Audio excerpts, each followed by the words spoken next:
Naptowntuner here. I just made a quick list off the top of my cranium on what the average person can do to save their motor slash engine. Some tech tips, if you will. The worst things you can do to your engine.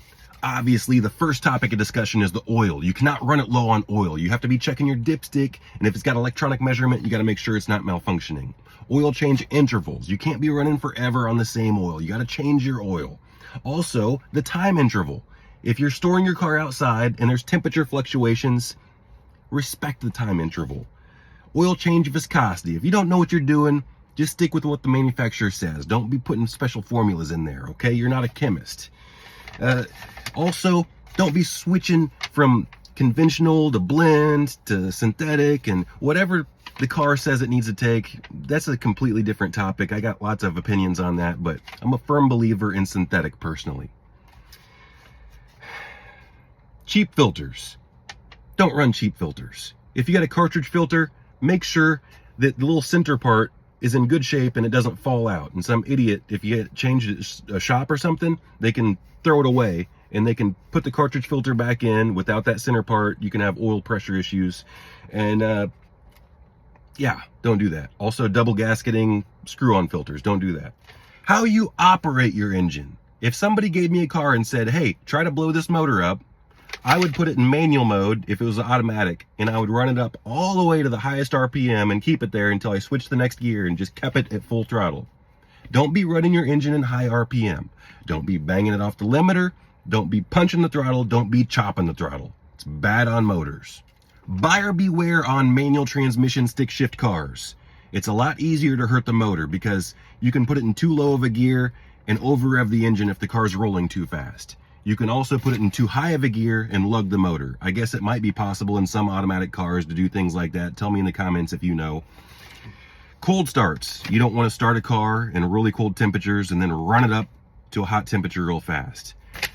We're talking about changes in temperature and the way the metal acts. Also, you don't want to have a super hot engine and pour cold water on it. You don't want to park your car and run it and idle for an extended period of time. I think it's good for airflow to go through the front of it. If you're sit there heat soaking your alternator, your starter, all your other parts are heat soaking. I can't think of a scenario where it's actually bad on the motor itself for idling for a long period of time.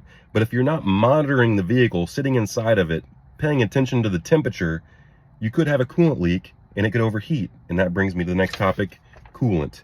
You can't be low on coolant. And that covers all the scenarios of water pump and all the reasons why you would be low on coolant. You can't have a situation where your management of your coolant system isn't working properly. It's not thermostating it correctly. So it's not getting up to temperature fast enough and it's not holding it at operating temperature. Make sure that your coolant slash antifreeze water mixture is proportioned correctly with a roughly 50-50 mixture. Let's say it's summertime, you pour straight water in your system, and then cold winter weather rolls around, and you don't have enough antifreeze in your system. You can crack stuff, like your radiator and your block, and your heater core, and whatever. Tell me if you've ever had that happen. It happens all the time with window washer bottles. People will use the summertime formula, wintertime rolls around, they haven't used it, it all freezes, expands, and cracks. Your check engine light. It's there to monitor the emissions of your engine. If something's wrong with the emissions, likely that light will be on. And you can fix it. Ideally, it's not on, but if it does turn on, figure it out. And let's say you already did. It's something you don't want to fix. It's an evap leak. It's a catalyst efficiency below threshold. You're just riding it out till the next paycheck. So maybe you just keep on putting it off and that light stays on. Now you need to be monitoring that check engine light just like you monitor your engine oil. You need to check it periodically, make sure there's no additional codes. And the ones that I can think of that are the most important, you don't want to have any timing codes, any oil pressure issue codes, or anything to do with fuel trim. Can't be lean, can't be rich. If you can think of anything else really important, put it in the comments. Stay up to date with your scheduled maintenance. For instance, don't wait till you have a misfire until you replace your spark plugs. Spark plugs can fall apart and damage your cylinder walls. If you have squeaky belts or something, you don't want to get to that point. You want to replace your drive belt. If you have a tensioner pulley lockup and your belt shreds, it can pull it behind the crankshaft pulley and your timing chain can eat it and then you need your motor completely gone through. There's just a couple scenarios, but stay up to date with your scheduled maintenance. Have a professional mechanic take a look at things every once in a while if you are not confident enough to make sure that you're looking at everything that's important. Don't work on your car yourself. But if you do, make sure you're buying quality parts, not Amazon parts. And if you take your car to a shop, make sure that they're using quality parts. If you don't want AutoZone parts put on your car, then figure it out before you just take it someplace. Buy enough parts to fix the car properly. Don't cheap out on parts first off, and then don't cheap out on quality parts doing the full extent of the job. Just do the full job. For instance, if you're doing a timing chain and you can put camshaft adjusters and everything else in there, don't do just the chain.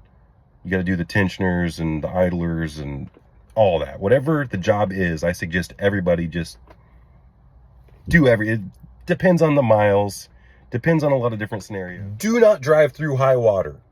A lot of people misjudge how deep the water is during a rainstorm. You can suck the water through your motor, bend a rod, damage your whole motor. It's never a good situation when the motor sucks water. When I was a kid, I bought a Honda Integra off of a mechanic, and he sold me the car. It didn't even have an intake on it at all. Like no filter, no nothing. It was right at the throttle body, completely open. And I was asking him about it. He's like, oh, it's not a big deal. It's fine. It's not going to damage anything.